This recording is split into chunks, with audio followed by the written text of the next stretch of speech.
Tuhan, kita mau tepuk tangan buat Tuhan Yesus, amin. Yuk.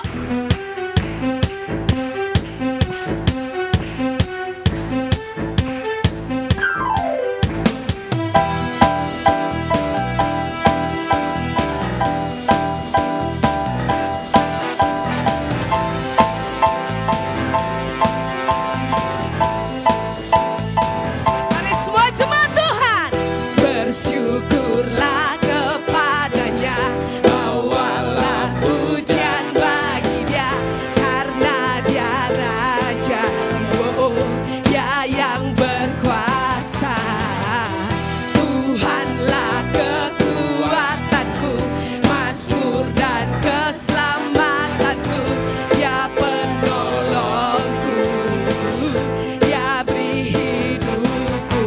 Kau yang berjaya, semuanya Seluruh semesta sujud menyembah. Jam, yo, agunglah kebangkitanmu, mukjizat telah terjadi, junjung kasih anugerahmu, masyurlah perbuatanmu, kau penyelamat hidupku, kasihmu tiada tara, bertahta kau Tuhan Rajaku. Mari semua jemaat Tuhan,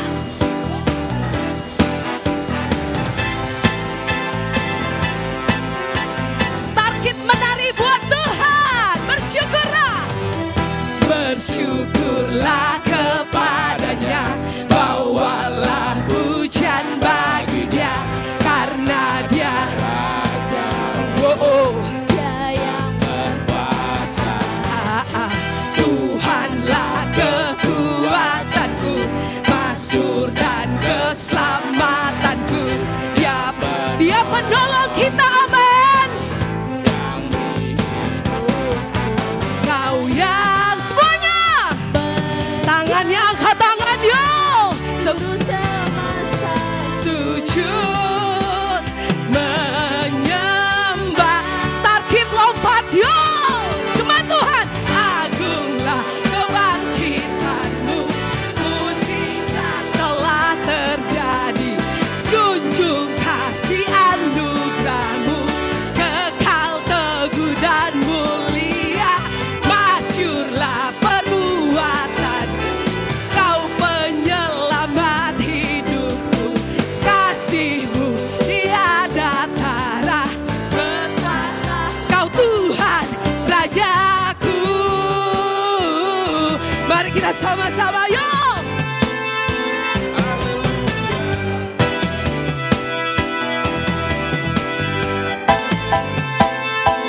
Kau Tuhan Raja kami, amin.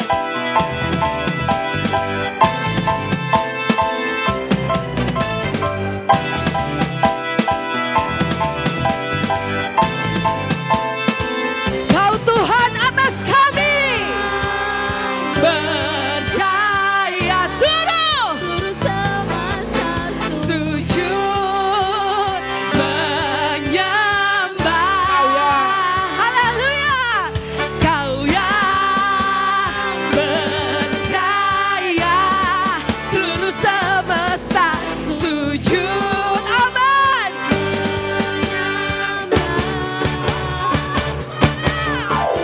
Agunglah kebangkitanmu, mukjizat telah, amin. junjung kasih anugerahmu, Kekal teguh dan mulia, masyurlah perbuatanmu, kau penyelamat hidupku, kasihmu tiada tara, berkuasa kau Tuhan Rajaku. Kau Tuhan Raja kami, haleluya.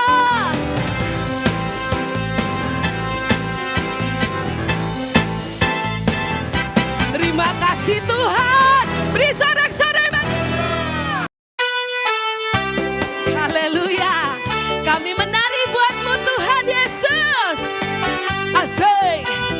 segala pujian, segala kemuliaan hanya bagimu.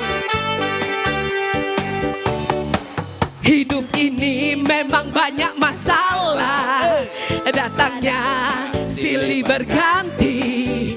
Janganlah takut dan gentar. Bersama siapa? Sama Yesus kita Ada Sekali lagi ya, hidup ini memang banyak masalah, datangnya ganti-gantian.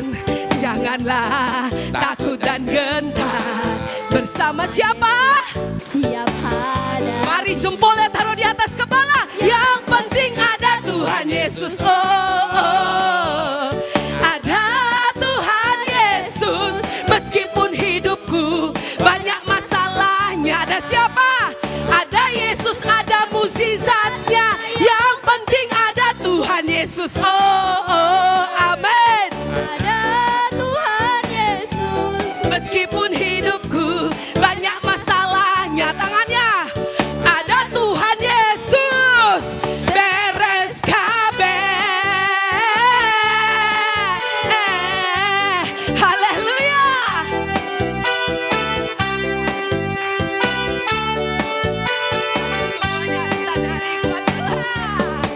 Hidup ini memang banyak banyak kali. Terkadang silih berganti. Janganlah apa? Janganlah takut dan bersama siapa? Yesus. Kami hadapi. Sekali lagi jemaat Tuhan, hidup ini memang banyak masalah, datangnya ganti-gantian. Janganlah takut dan gentar. Bersama siapa? Yesus. Kita ada Tangannya di atas kepala, yuk kita goyang. Yang penting ada Tuhan Yesus. Oh, Ada Tuhan Yesus. Meskipun hidupku banyak masalahnya, ada Tuhan Yesus. Yang penting ada Tuhan Yesus. Oh, lagi. ada Tuhan Yesus. Meskipun hidupku banyak masalahnya, ada Tuhan Yesus. Beres kabeh.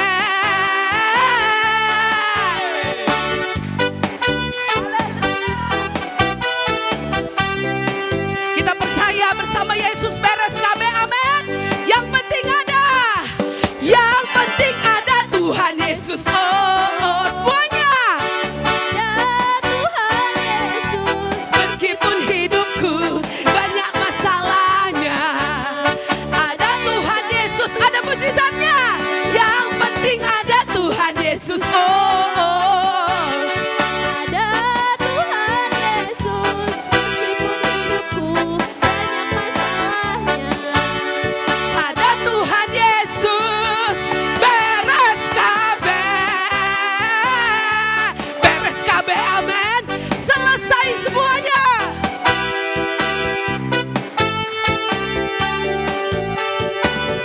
Haleluya, beri tepuk tangan. Coba. Mari semua jemaat Tuhan, kita siapkan hati kita. Kita mau datang menyembah Dia, meninggikan Dia, sebab Dia Allah yang besar.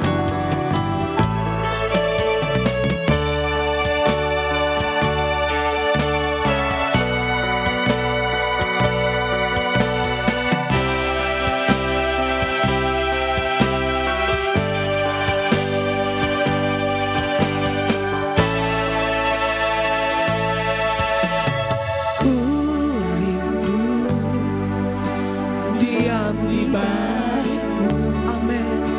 Menikmati anugerah-Mu. Terima kasih Tuhan. Di hadirat-Mu bahagiaku penuh, Yesusku. Kau kerinduanku. Ku rindu, amin, diam di bait-Mu, menikmati anugerah-Mu. Terima kasih Tuhan. Di hadirat-Mu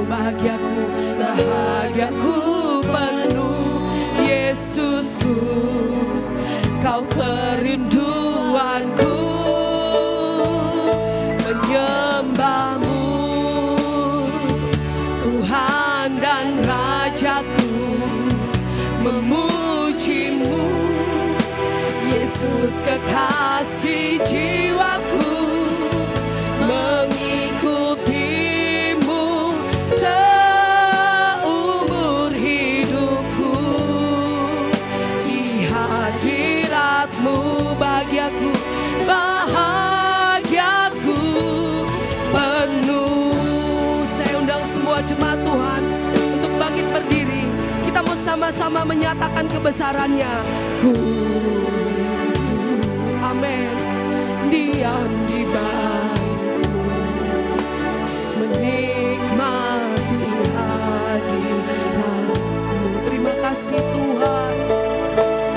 Di hadiratmu bahagiaku penuh, Yesusku, Kau perlindunganku,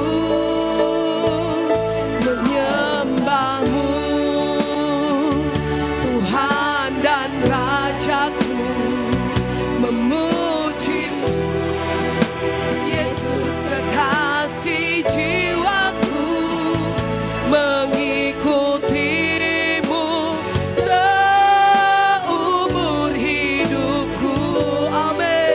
Di hadiratmu bahagiaku, bahagiaku menyembahmu, Yesus, Tuhan dan Rajaku, memujimu, memujimu, Yesus kekasih jiwaku, mengikutimu seumur hidupku. Ku mau menyembahmu di hadiratmu, bahagiaku penuh.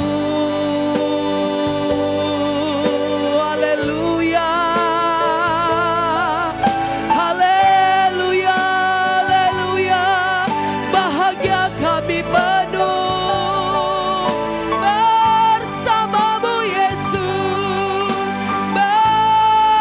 bersamamu Tuhan. Haleluya. Terima kasih Tuhan. Kami sembah, kami tinggikan, kami muliakan. Hanya Kau saja yang kami pikirkan Tuhan. Kami mau sembah Engkau, kami mau meninggikan Engkau. Haleluya, haleluya.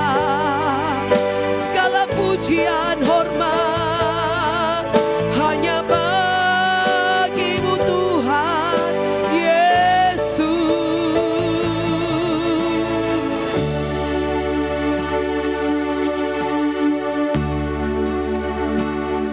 Menyembahmu, Tuhan dan Rajaku, memujimu, Yesus kekasih jiwaku, mengikutimu seumur hidupku. Di hadiratmu, di hadiratmu bahagiaku menyembahmu. Mari semua jemaat Tuhan, Tuhan dan Rajaku, memujimu, Yesus kekasih jiwaku, mengikutimu seumur hidupku. Di hadiratmu, di hadiratmu bahagiaku, bahagiaku penuh. Di hadiratmu, di hadiratmu bahagiaku penuh. Beri sorak-sorai bagi Dia. Haleluya.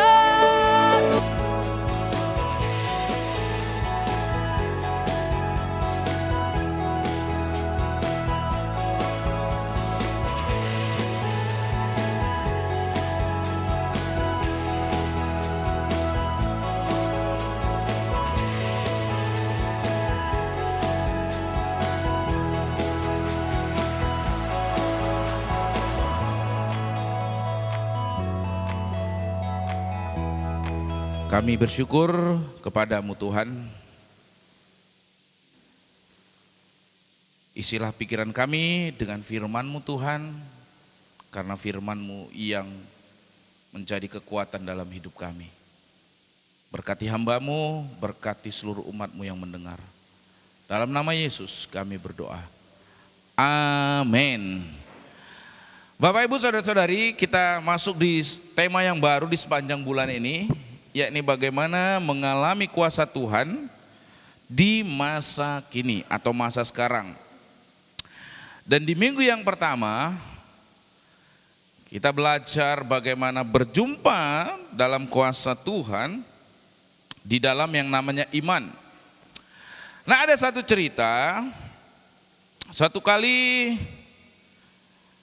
dibuka suatu klub malam atau night club.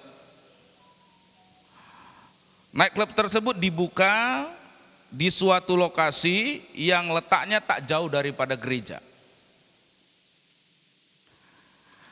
Tentu saja kehadiran night club atau klub malam tersebut yang dibuka tidak jauh lokasinya dari gereja, membuat pendeta, pengurus jemaat, dan seluruh jemaat menjadi resah karena kehadiran daripada klub malam tersebut. Sehingga gembala pendeta mengajak seluruh pengurus jemaat dan seluruh jemaat untuk namanya melakukan gerakan doa di sepanjang minggu selama 7 hari, itu gerakan doa puasa supaya Tuhan bekerja, kemudian menyatakan kuasanya agar klub malam tersebut ditutup. Nah, dengan ajakan yang demikian, ternyata jemaat antusias. Sehingga ketika dimulai gerakan doa puasa tersebut, baru hari yang pertama saja sudah banyak jemaat yang berdesak-desakan bersama-sama berdoa untuk memohon supaya klub malam tersebut ditutup. Nah, karena banyaknya antusias daripada jemaat ya yang mengikuti gerakan ibadah doa malam tersebut di sepanjang pekan, sampailah kedengaran kabar tersebut kepada pemilik daripada night club tersebut, bahwa ternyata jemaat itu berduyun-duyun berdoa gerakan doa puasa supaya klub malam yang dimilikinya tutup.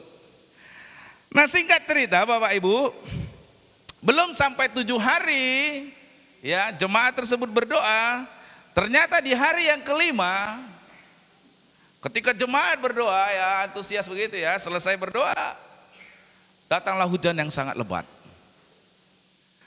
Nah, hujan yang sangat lebat tersebut mengakibatkan datangnya juga suatu petir yang besar. Petir besar tersebut menyambar gedung daripada night club tersebut, klub malam tersebut, yang mengakibatkan klub malam tersebut mengalami kebakaran yang sangat hebat sehingga seluruh gedungnya terbakar ludes.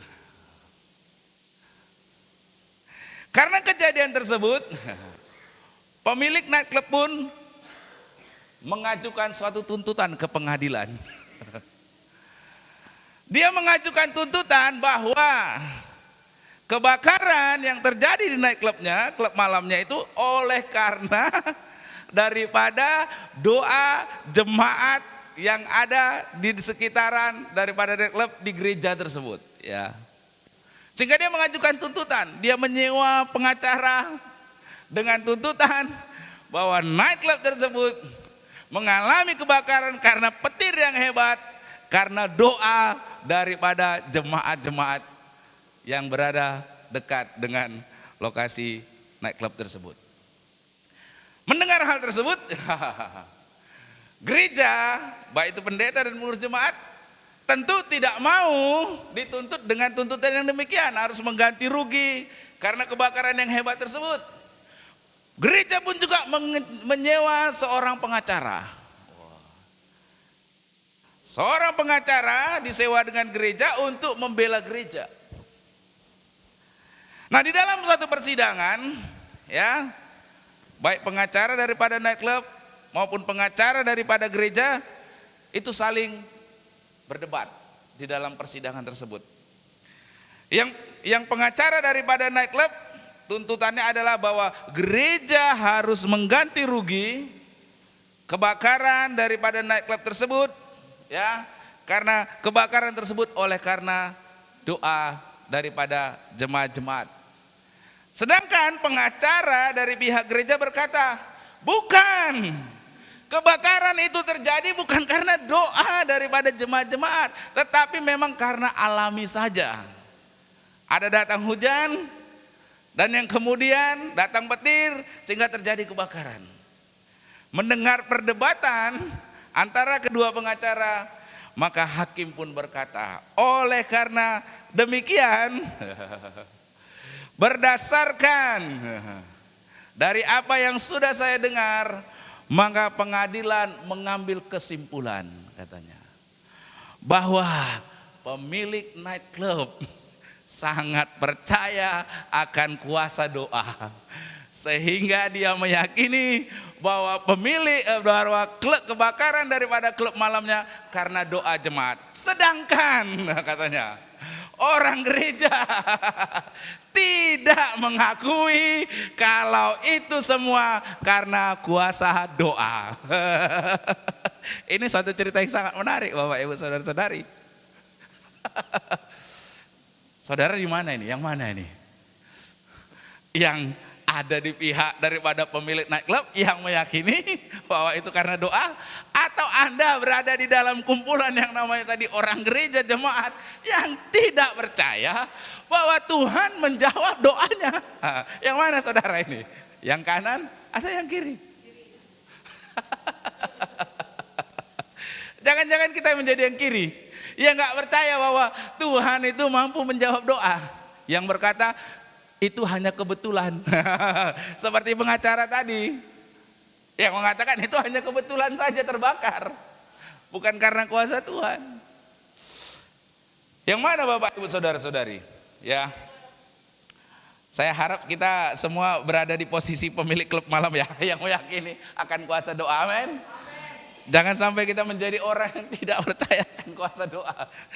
Ya, Bapak Ibu saudara-saudari, seringkali orang Kristen juga ya bersikap seperti jemaat atau orang gereja yang tadi yang tidak percaya bahwa Tuhan berkuasa menjawab doa umatnya.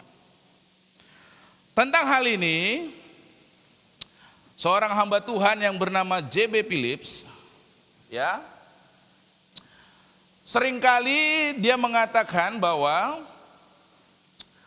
orang Kristen itu seringkali menganggap Tuhan itu kecil. Sehingga dia katakan begini, Tuhan yang sejati tidaklah kecil, namun Tuhan yang diyakini oleh kebanyakan orang adalah terlalu kecil dan bukan yang sesungguhnya. Mengapa? Karena dalam bukunya tersebut J.B. Phillips mengutarakan pandangan yang seringkali ada dalam pikiran orang percaya, yang seringkali meleset tentang Tuhan. 12 pandangan yang meleset tentang Tuhan, diantaranya Tuhan itu dipandang sebagai kakek tua yang uzur. Nah Bapak Ibu saudara-saudari, seringkali hal yang sama juga diyakini oleh orang yang mengaku Kristen, yang mengaku sebagai orang yang percaya.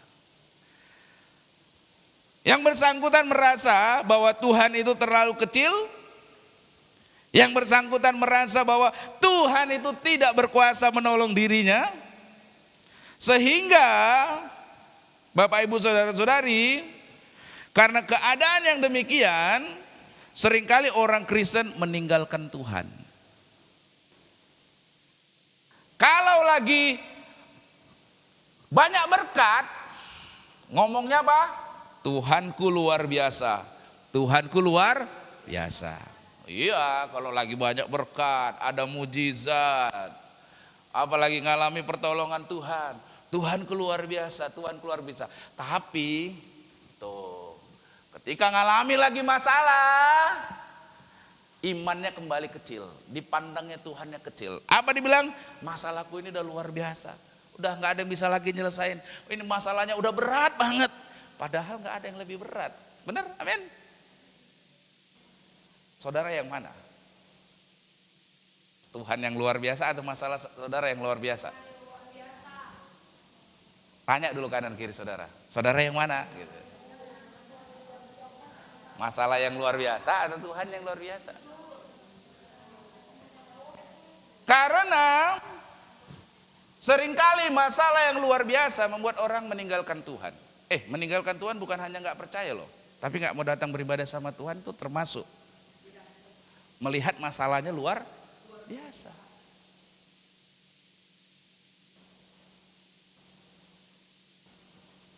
Nggak mau lagi doa, nggak mau lagi datang persekutuan, menganggap apa? Masalahnya lebih besar daripada Tuhan. Bapak Ibu Saudara-saudari, seringkali kalau orang berpandangan kepada masalahnya yang lebih besar, inilah yang akan membuat kondisi kehidupan rohaninya mengalami kemacetan.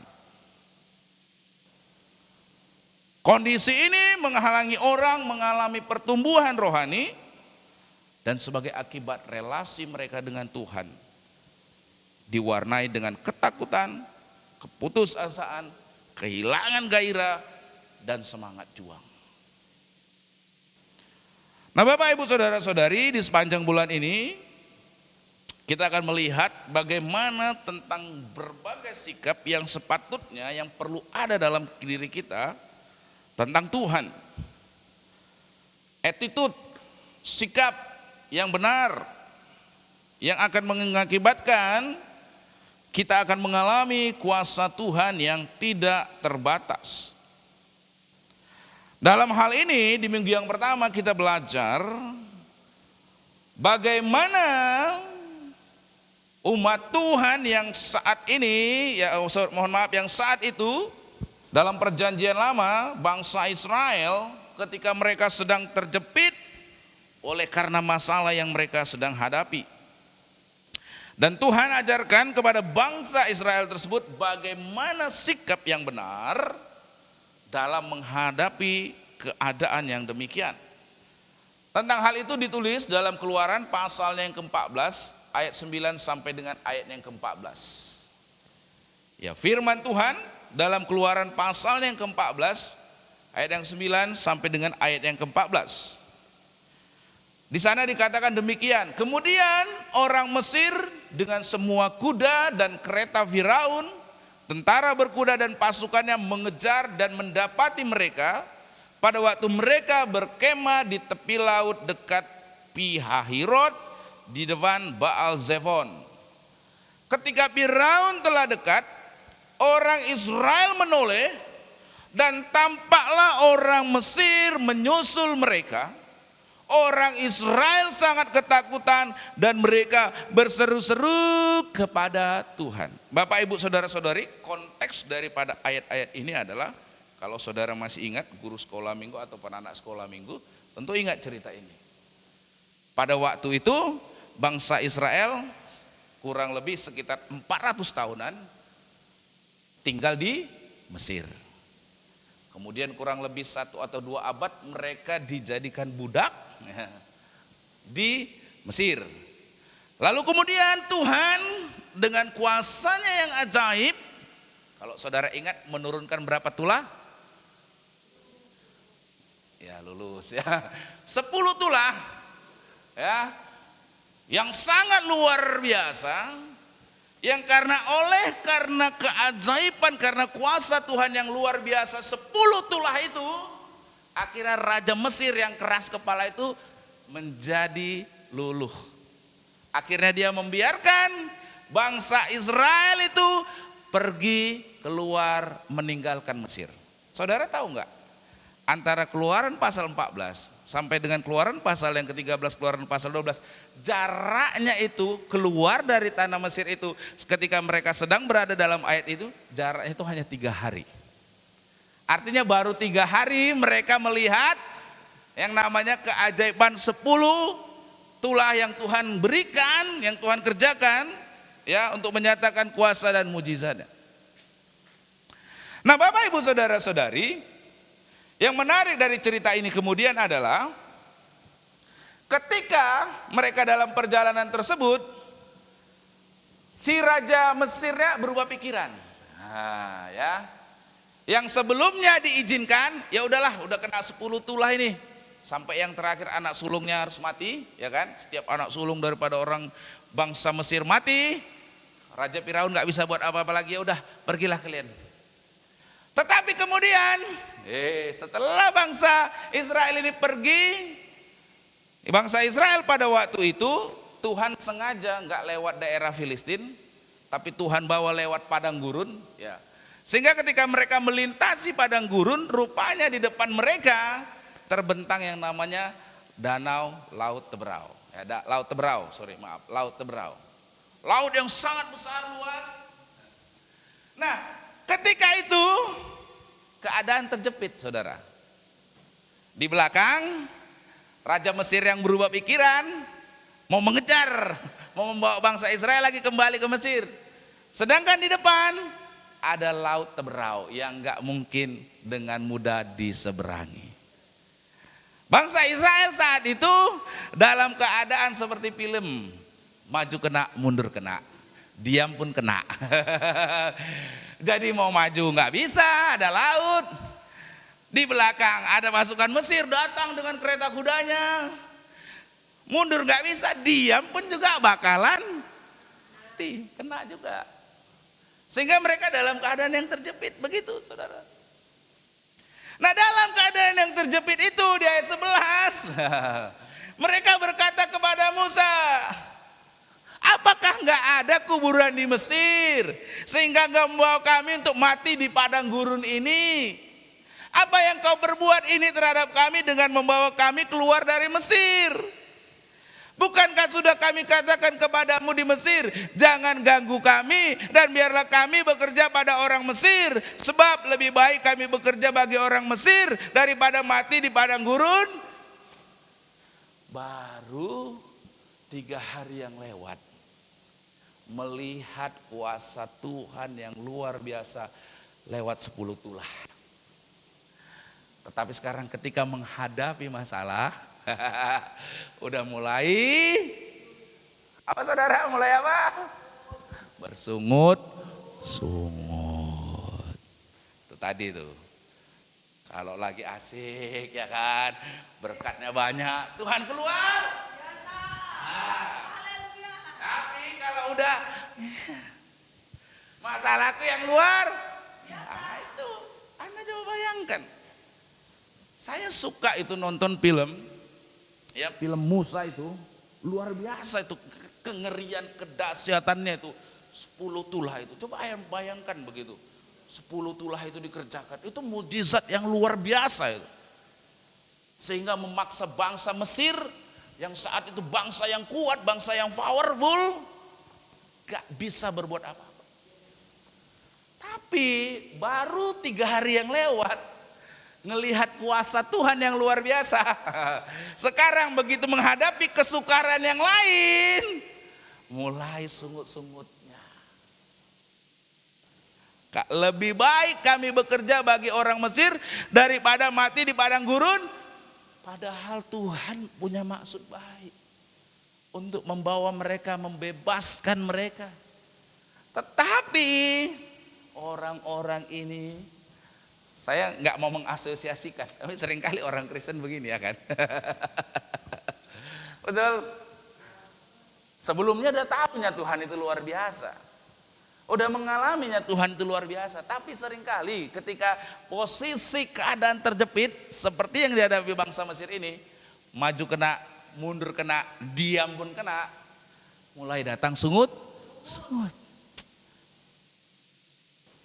Nah Bapak Ibu Saudara-saudari, Lihat di sini ya, bagaimana orang bangsa Israel ini padahal baru saja mengalami mujizat Tuhan, luar biasa mereka dibawa, tetapi begitu menghadapi yang namanya kesukaran, mereka melupakan Tuhan. Mereka bersungut-sungut. Lebih baik kami bekerja di Mesir. Lebih baik kami bekerja bagi orang Mesir. Lebih baik kami diperbudak. Lebih baik kami daripada mati di padang gurun, lebih baiklah kami kerja seumur hidup di sana jadi budak. Nah, Bapak Ibu Saudara-saudari, dari sini kita dapat melihat ya, kalau seandainya Tuhan itu manusia, bangsa Israel ini cocoknya di apa ya saudara? Kau tak mungkin digetokin saudara ya. Kalau seandainya gitu ya kan, Tuhan tuh baru lu kemarin ditolong ya kan, masa lu sekarang udah gak percaya lagi saya sanggup nolong lu kan gitu kan. Nah Bapak Ibu Saudara-saudari, dalam keadaan yang demikian ya, apa yang Tuhan perintahkan melalui Musa? Di ayat 13 begini, tetapi Musa berkata kepada bangsa itu, jangan takut, berdirilah teguh dan lihatlah keselamatan dari Tuhan yang akan diberikannya kepadamu hari ini. Sebab orang Mesir yang kamu lihat hari ini tidak akan kamu lihat lagi untuk selama-lamanya. Tuhan akan berperang untuk kamu dan kamu berdiam diri saja. Katakan kanan kiri saudara, Tuhan akan berperang bagi kamu dan kamu akan berdiam diri saja.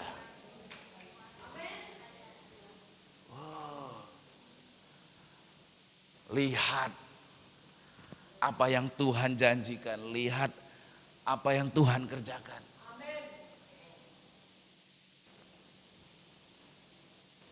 Dan yang sebagaimana kita tahu Bapak Ibu Saudara-saudari, Tuhan melakukan apa yang menjadi keajaiban mujizatnya. Kalau kau saudara nanti baca di rumah lebih lanjut, Tuhan membelah laut Teberau, ya kan? Dia dengan api kemudian berdiri, dalam api itu berdiri memisahkan antara bangsa Israel dengan bangsa Mesir, sehingga bangsa Mesir tidak bisa mendekati. Lalu kemudian bangsa Israel menyeberang, ya setelah laut Teberau itu terbelah. Lalu yang kemudian setelah bangsa Israel safe, selamat sampai di seberang, Tuhan tutup kembali laut tersebut, bas. Sehingga bangsa Mesir seperti yang Tuhan janjikan di ayat 13 tidak dilihat lagi untuk selama-lamanya. Nah Bapak Ibu Saudara-saudari, di sini kita dapat melihat bagaimana Tuhan menolong umatnya dengan menunjukkan kuasanya. Nah dari peristiwa yang sangat dahsyat ini, apa yang dapat kita ambil pelajaran Bapak Ibu Saudara-saudari? Dari peristiwa sejarah ini kita dapat mengambil pelajaran bahwa untuk mengalami kuasa Tuhan yang membuka pintu mujizat dan pertolongannya, maka yang pertama, ya ini saudara, percayalah bahwa maksud Tuhan bagi umatnya senantiasa terbaik. Agar kita mengalami kuasa Tuhan saat keadaan sedang dalam keadaan yang rumit, sukar, terjepit, seperti yang dihadapi oleh bangsa Israel, supaya saudara mengalami kuasa Tuhan, percayalah bahwa maksud Tuhan bagi umatnya senantiasa terbaik.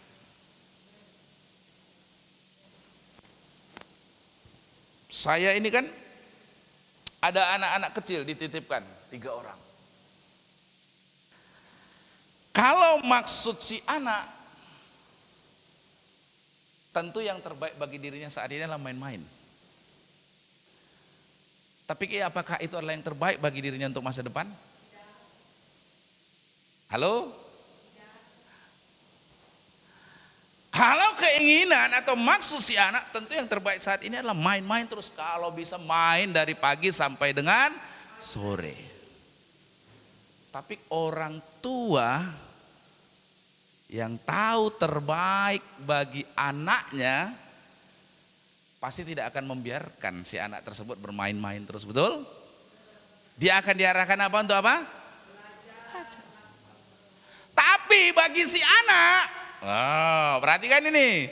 Tapi bagi si anak disuruh belajar, disuruh membaca, enak enggak?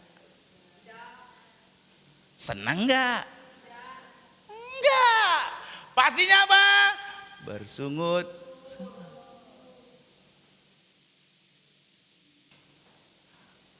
Betul? Seringkali Tuhan begitu.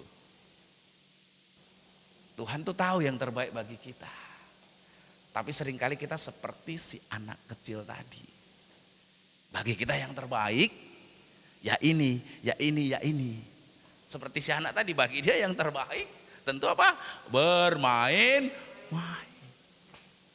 Tapi kalau kita ikuti maksud si anak tersebut, sudah pasti kita nggak akan mencapai yang namanya si anak tadi, pasti tidak akan mencapai tujuan yang terbaik dalam hidup. Betul? Bapak, Ibu, Saudara-saudari, hal yang sama dengan Tuhan. Kenapa Tuhan menuntun umatnya keluar dari Mesir dan Tuhan kok bawa mereka melewati padang gurun, melewati laut berau? Kenapa Tuhan bawa ke situ? Kenapa Tuhan tidak bawa mereka ke jalur utara saja, di mana jalur tersebut melewati bangsa Filistin? Nah, ada maksud, saudara. Ada maksud. Maksud Tuhan bagi umatnya senantiasa terbaik, meskipun tidak selalu sesuai keinginan kita. Kalau bagi bangsa Israel yang baru keluar dari tanah Mesir itu, kalau bisa habis keluar dari Mesir itu enak-enak lah, ya kan? Enak-enak lah, janganlah yang sukar-sukar. Betul? Betul? Sama dengan diri kita, kalau bisa yang enak-enak lah terus. Tapi seperti si anak tadi, yang enak main-main, betul, memang enak bagi dirinya. Tapi itu bukanlah yang terbaik bagi dirinya nanti, amin. Pengetahuan kita terbatas, sehingga kita tidak selalu mengetahui apa yang terbaik bagi diri kita. Tapi bahkan kalaupun kita mengetahuinya, tapi belum tentu kita akan mengerjakan hal yang terbaik yang sesungguhnya kita perlukan tersebut. Dan Tuhan membawa Israel keluar dari Mesir melalui padang gurun, itu adalah dengan tujuan yang terbaik. Lewat padang gurun, saudara, tentu nggak enak. Yang kemudian setelah melewati padang gurun, sampai di depan paling ujungnya laut berau, dalam keadaan yang terjepit. Tapi tujuan Tuhan ini berbeda dengan keinginan orang Israel yang sudah merasa nyaman dalam perbudakan di Mesir. Sehingga orang Israel menjadi enggan menghadapi yang namanya kesulitan. Sehingga mereka lebih memilih tetap jadi budak daripada jadi orang merdeka.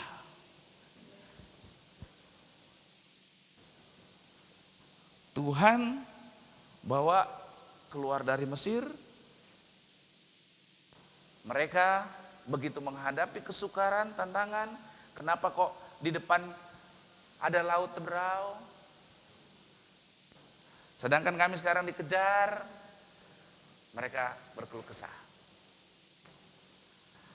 Tapi saudara, seperti yang dikatakan tadi, Tuhan melakukan sesuatu pasti dengan maksud yang terbaik. Kenapa? Saudara harus lihat di ayat yang ke-13.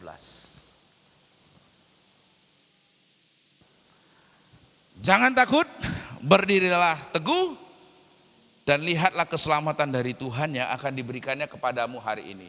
Sebab orang Mesir yang kamu lihat hari ini tidak akan kamu lihat lagi untuk. Kenapa Tuhan bawa mereka melewati Laut Teberau? Supaya di Laut Teberau Tuhan mengubur semua orang Mesir. Amin. Haleluya. Kenapa Tuhan bawa mereka melintasi padang gurun dan sampai di depan Laut Teberau? Ya karena Tuhan sudah berjanji.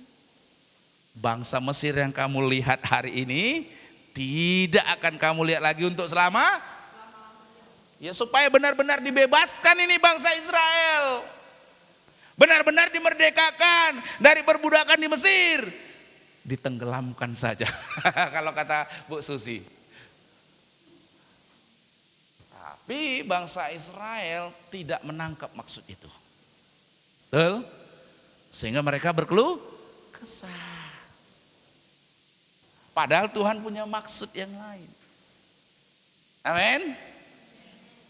Amin saudara. Saudara lihat. Tuhan punya maksud yang baik bagi umatnya. Amin. Amin saudara. Amin saudara. Apa masalahmu hari ini? Tuhan punya maksud yang terbaik. Apa kerumitanmu? Apa kesulitanmu yang kau hadapi hari ini?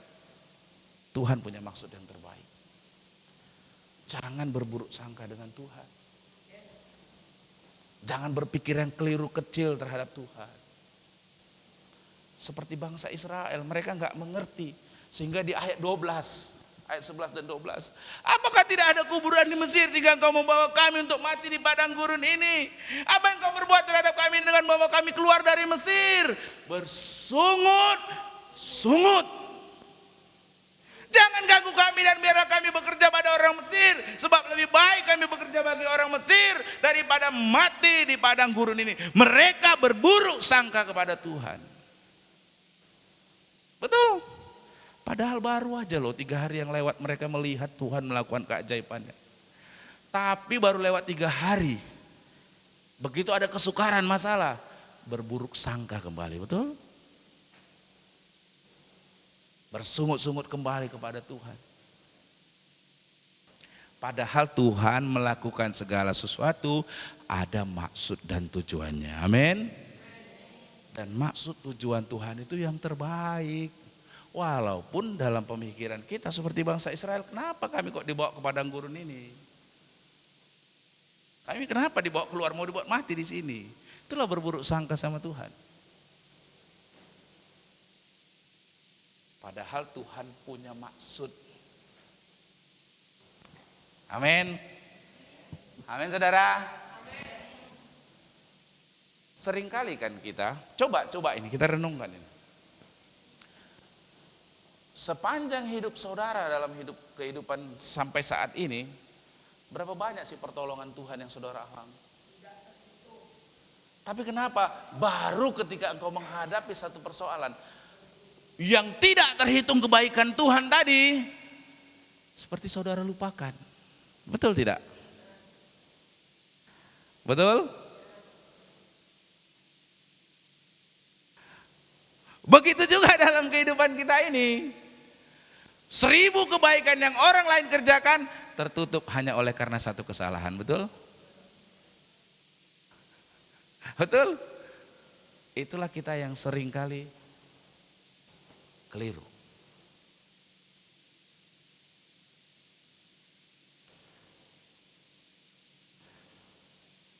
Ingat Bapak Ibu Saudara-saudari, maksud Tuhan selalu yang terbaik. Walaupun belum tentu sesuai dengan keinginan Anda. Ya, saya ulangi, maksud Tuhan selalu yang terbaik.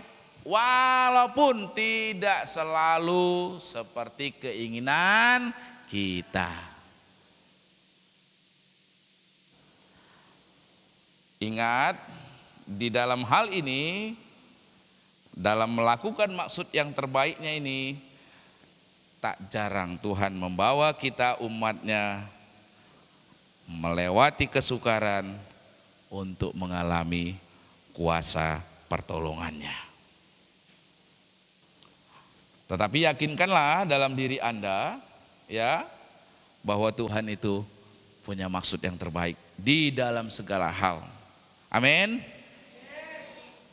Yang kedua, Bapak Ibu Saudara-saudari, yang kedua adalah agar mengalami kuasa Tuhan, percayalah bahwa kuasa Tuhan itu senantiasa tidak terbatas. Selama kita berjalan dalam tuntunan Tuhan, tidak ada yang perlu kita takutkan dalam kehidupan. Jangan takut. Minggu lalu, ya, bulan lalu berbicara jangan takut. Apabila Tuhan yang menuntun, perhatikan, Tuhan pula yang akan menyediakan jalan keluarnya. Tidak ada kesukaran yang sebesar apapun yang dapat menghalangi Tuhan untuk menolong Anda. Ingat cerita ini. Ingatlah kisah ini. Ambillah pelajaran pentingnya.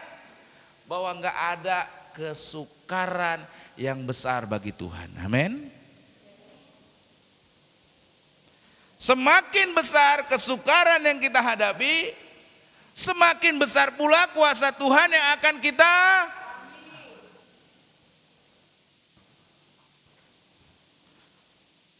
Saya ingin dibawa Tuhan menjadi orang yang besar, tapi saya nggak suka perkara-perkara yang besar.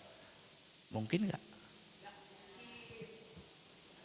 Saya ingin dipromosikan Tuhan menjadi katakanlah kepala, tapi tidak mau menghadapi problem-problem, kesukaran-kesukaran yang sesuai dengan posisi kepala.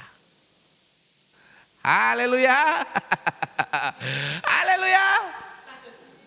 Semakin besar kesukaran saudara, justru disitulah semakin besar kuasa Tuhan.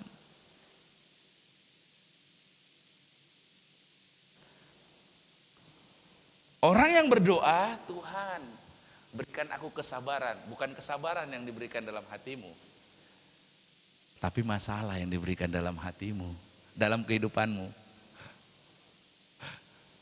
Supaya engkau berlatih menjadi pribadi yang sabar.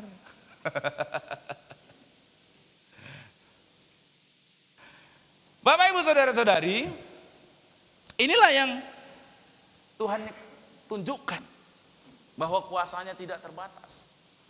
Di ayat 13, janganlah takut, berdirilah teguh dan lihatlah keselamatan dari Tuhan yang diberikan kepadamu pada hari ini. Sebab orang Mesir yang kamu lihat hari ini tidak akan kamu lihat lagi untuk selama. Ini Tuhan mau menunjukkan kuasanya. 10 tulah masih mengkek ini. Masih ngeyel ini Raja Mesir ini. Kasih sekalian yang lebih besar. Enggak terlihat lagi untuk selama-lamanya. Luar biasa tidak kuasa Tuhan, amin. Dahsyat tidak? Dahsyat. 10 tulah sudah luar biasa itu. Tapi kali ini Tuhan kerjakan sesuatu yang jauh lebih besar lagi. Membelah laut Teberau. Wow. Luar biasa kuasa Tuhan. Saat tiada jalan, Tuhan buka jalan. Amin. Betul? Saat tiada jalan, maju tidak bisa, mundur tidak bisa, diam pun saja kena. Tuhan buka jalan. Apa yang dibelah? Laut Teberaunya yang dibelah, saudara. Kenapa Tuhan belah laut Teberaunya? Supaya bangsa Israel melihat kebesaran Tuhan, menyeberang, lalu bangsa Mesir melintasi dan ditenggelamkan. Haleluya. Apa yang mustahil bagi manusia adalah tidak mustahil bagi Tuhan. Amin. Katakan kanan kiri saudara, tidak ada yang mustahil bagi Tuhan. Tidak ada yang mustahil bagi Tuhan.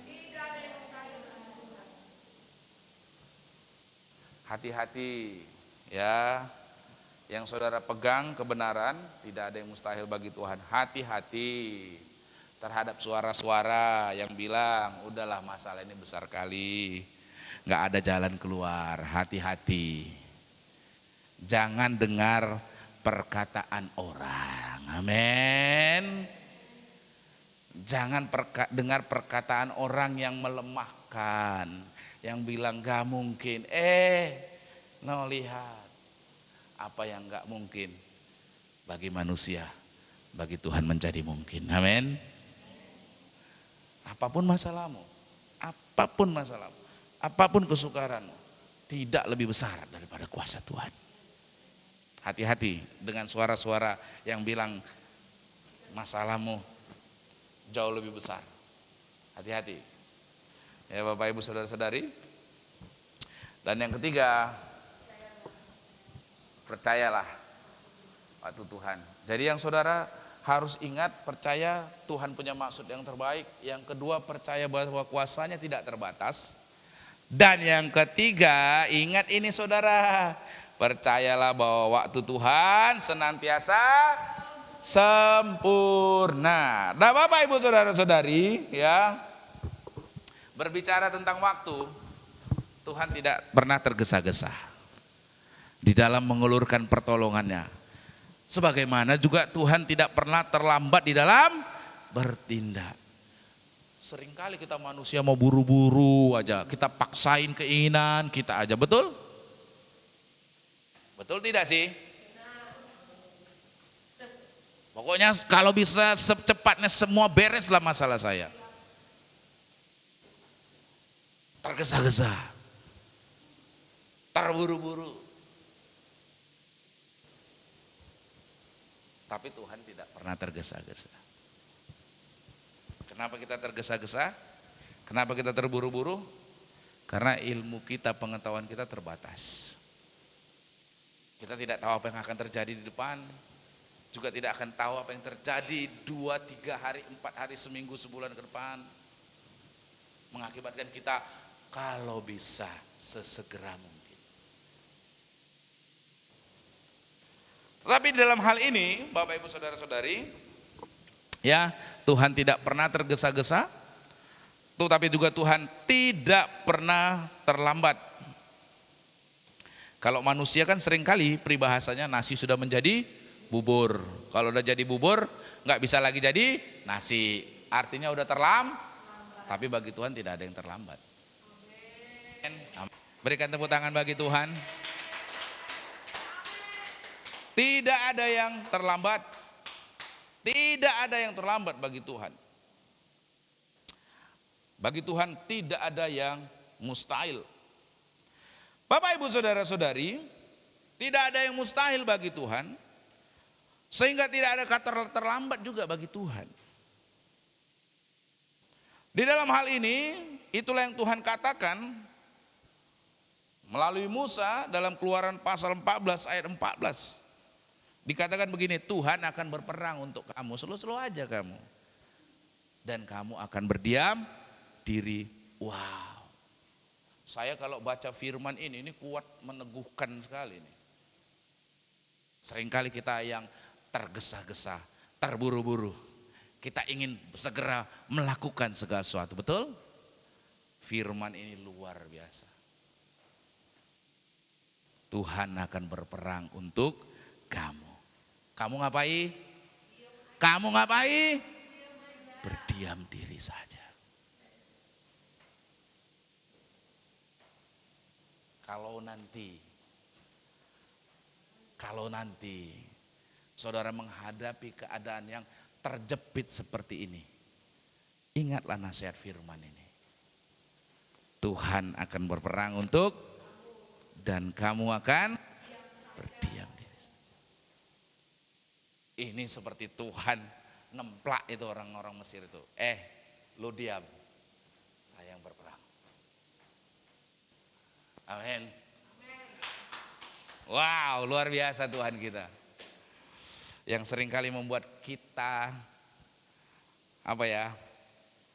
tergesa-gesa itu karena kita merasa kita adalah Tuhan gitu kan.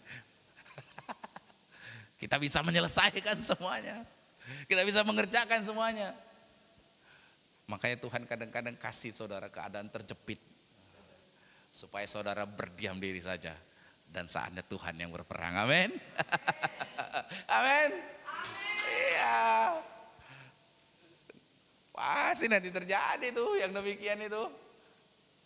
Yang saudara nggak akan bisa ngapa-ngapain. Tuhan bilang, diam. Saya yang berperang. Amin. Luar biasa. Ya. Ini cerita yang sangat luar biasa tentang bagaimana pertolongan Tuhan yang dialami. Saudara tentu sudah pernah dengar cerita daripada kisah ini. Saudara yang pernah ke Bandung, ya, gereja GKP BMDC Bandung di sana itu gereja yang sangat luar biasa besar. Ya.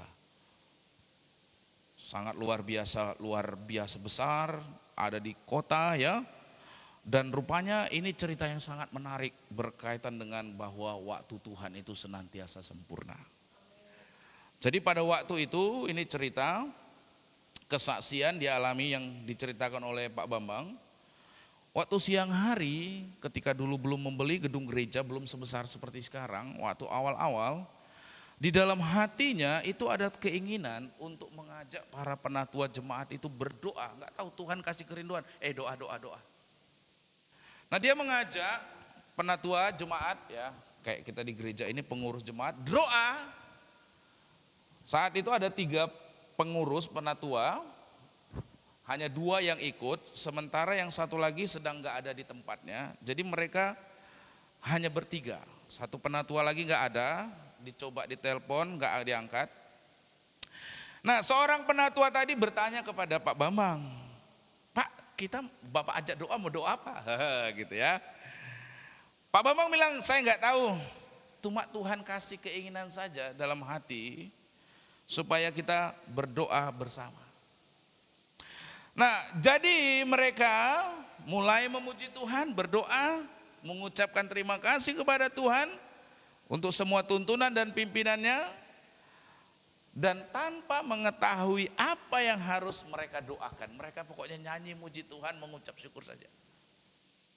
Nah sementara ketika berdoa memuji Tuhan, mendadak Tuhan berkata dalam hati Pak Bambang, udah kalian gak usah cari lahan yang lain. Tempat yang kalian saat ini ada ini tempat ini kusediakan untuk rumahku. Nah segera mereka mengakhiri doa dan Pak Bambang sampaikan pesan yang dia terima dalam hatinya kepada kedua penatua tadi yang sedang bersama berdoa. Lalu seorang penatua bilang begini, loh Pak, tapi kan Pak lahan yang kita miliki yang kita pakai ini sekarang, yang punyanya nggak mau jual Pak, kan dia hanya mau mengontrakkan saja Pak, katanya. Nah namun menanggapi pesan yang diterima tersebut, kembali mereka bertiga berdoa lagi, mengucap syukur kepada Tuhan, sehingga pasti Tuhan buka jalan supaya Tuhan dapat memberi lahan tersebut sesuai dengan janjinya. Nah ketika mereka berdoa kembali memuji dan memuliakan Tuhan, sekitar 10 menit mereka berdoa dan memuji Tuhan. Kemudian Pak Bambang berkata amin, ya. Pintu kantor mereka terbuka. Nah, penatua yang ketiga tadi namanya Pak Tatang, yang dicari-cari tadi, yang ditelepon gak diangkat tadi, masuk ke dalam kantor dan berkata, Pak Bambang tadi nelpon nyariin saya. Kemana Bapak? Kata Pak Bambang. Pak Tatang menjawab, tadi Pak, sementara saya ada di jalan, saya ditelepon oleh pemilik lahan ini. Dia berkata, Pak Tatang bisa datang ke tempat saya. Jadi Pak, saya langsung menemui dia di kantornya. Lalu kemudian Pak Bambang bertanya lagi kepada Pak Tatang, ngapain Pak mencari Bapak? Pak Tatang menjawab, pemilik lahan yang telah kita sewa bertahun-tahun ini berkata, Pak Tatang, bagaimana kalau lahan milik saya ini udahlah yang dikontrakkan ini sekarang dibeli ajalah oleh gereja. Saudara-saudari, cerita ini luar biasa ya, sangat menenangkan jiwa tentang waktu Tuhan itu. Saya ulangi tentang waktu Tuhan tadi. Saudara lihat Tuhan bekerja tepat pada waktunya. Di satu sisi Tuhan menggerakkan hati Pak Bambang dan mengajak para penatua jemaat untuk berdoa bersama. Tapi di sisi yang lain Tuhan menggerakkan hati sang pemilik lahan untuk menelpon Pak Tatang yang sama persis waktunya. Di saat Tuhan berbisik kepada Pak Bambang bahwa ia telah menyediakan lahan yang selama ini disewa untuk menjadi tempat bagi rumah Tuhan. Di saat yang sama juga Tuhan berbicara kepada si pemilik lahan agar menjual lahan tersebut. Bapak, Ibu, Saudara-saudari, Tuhan selalu bekerja tepat pada waktunya. Katakan kanan kiri saudara, Tuhan selalu bekerja tepat pada waktunya. Selalu bekerja tepat pada waktunya. Dengan kuasa yang tidak terbatas, Ia membuka jalan tanpa pernah terlambat. Bapak, Ibu, Saudara-saudari, saya suka sekali ilustrasi ini. Berulang kali ya. Kuasa Tuhan yang tidak terbatas itu bagaikan air terjun Niagara yang debit airnya sangat besar. Saudara nonton di YouTube air terjun Niagara, nggak akan pernah berubah menjadi air terjun Tongging. Ya saudara ya. Dia akan terus tetap menjadi air terjun Niagara. Yang debit airnya itu saudara nanti nonton di YouTube luar biasa besar. Saudara, seberapa besar wadah yang kita bawa, apabila kita membuka tutupnya, maka sebanyak itu pula air terjun Niagara akan mengisinya. Kalau Koko membawa satu buah gelas taruh di bawah air terjun Niagara, maka akan terisi satu gelas air. Kalau Bapak Rolin, Bapak Grace membawa satu ember besar taruh di bawah air terjun Niagara, maka dia akan pulang membawa satu ember air. Tidak akan pernah menjadi lelah. Dia sanggup mengisinya. Kalau kemudian Nikita bawa truk, tampung satu truk ya, mau menampung air terjun Niagara tersebut, maka dia akan pulang juga membawa air satu truk. Mungkin enggak? Nah ini air apa? Air terjun Niagara bilang, oh besar banget itu, janganlah, enggak bisa aku ngisi penuh. Mungkin enggak? Tapi kemudian Esther membawa satu tong besar, dia taruh di bawah air terjun Niagara. Dia akan membawa pulang air? Belum tentu. Kenapa dia belum tentu?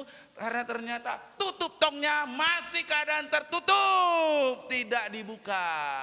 Sehingga berapa lama pun ditaruh di situ, tidak akan pernah terisi air satu tong. Demikian juga dengan Anda.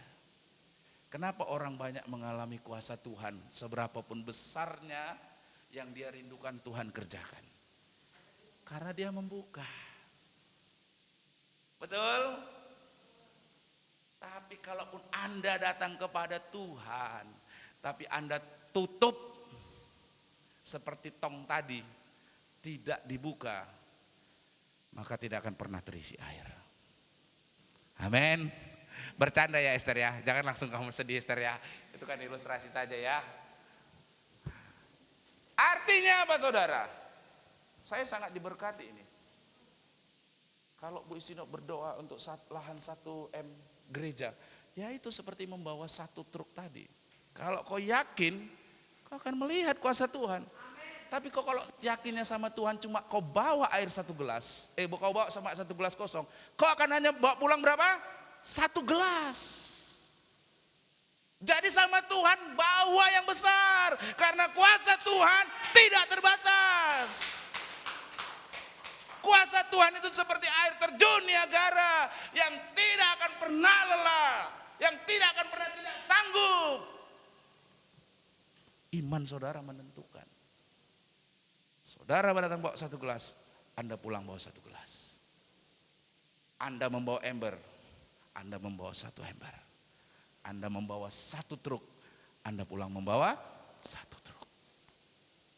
Saya sangat diberkati dengan ini, saudara. Dengan ilustrasi ini. Makanya jadi orang Kristen imannya jangan kecil, amin. Karena kita akan sesuai. Kalau iman kita ya sudah seperti ini, ya jadi seperti itu. Kalau saudara cuma bawa gelas, saudara akan pulang bawa gelas, satu gelas air. Amin. Kuasa Tuhan tidak terbatas. Bila kita datang kepada Tuhan Yesus dengan iman, yaitu percaya bahwa maksud Tuhan senantiasa terbaik, kuasa Tuhan Yesus senantiasa tidak terbatas, dan waktu Tuhan senantiasa sempurna, maka kita akan mengalami kuasanya yang membuka pintu mujizat dan pertolongan bagi hidup. Ini sebelum saya tutup, ingat nggak tadi J.B. Phillips bilang apa? Seringkali orang melihat Tuhan itu kecil. Betul? Sehingga yang dibawa wadahnya kecil. Tapi Tuhan itu besar. Datang kepadanya, wadahnya bawa yang besar. Saya sangat diberkati dengan ini, saudara. Makanya saya selalu, sekarang saya review kembali. Iya ya Tuhan ya. Memang kalau datang sama Tuhan tuh imannya harus besar. Bu Istinop ini kalau segala sesuatu imannya besar.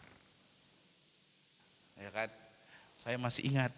Pi, jangan takut, nanti ada ini. Oh, beneran ada saudara. Pi, nanti gini-gini. Iya, ternyata saya pikir iya, orang air terjun Niagara, Tuhan itu kuasanya seperti air terjun Niagara. Besar sekali. Kita yang sering kali bawa wadahnya yang kecil. Saya sangat diberkati. Ya memang kuasa Tuhan tidak terbatas. Amin. Haleluya. Haleluya. Haleluya. Haleluya. Mari kita tundukkan kepala, kita bersatu dalam doa. Terima kasih Tuhan. Kami bersyukur. Kuasa Tuhan tidak terbatas. Kami tahu di balik segala sesuatu yang Tuhan kerjakan mendatangkan maksud yang terbaik. Kami tahu kuasa Tuhan tidak terbatas, sehingga Tuhan tidak pernah terlambat. Tuhan juga tidak pernah tergesa-gesa. Waktu Tuhan adalah selalu yang terbaik. Terima kasih Tuhan buat kebenaran firman ini. Biarlah kami terus berjalan bersama dengan Tuhan yang besar. Kami tidak mau melihat Tuhan pribadi yang kecil, tapi kami mau melihat Tuhan pribadi yang besar. Sehingga kami bawa sebesar apapun iman kami kepada Tuhan. Engkau sanggup mengerjakannya ya Tuhan. Karena Engkau tidak pernah mencari lelah, Engkau tidak pernah mencari letih, Engkau tidak pernah akan menjadi berkekurangan ya Tuhan. Biar kami terus melangkah di dalam iman, percaya kuasa Tuhan benar-benar akan bekerja dinyatakan dalam hidup kami. Terima kasih Tuhan, terima kasih bagi kebenaran firman-Mu. Dalam nama Yesus kami berdoa. Amin.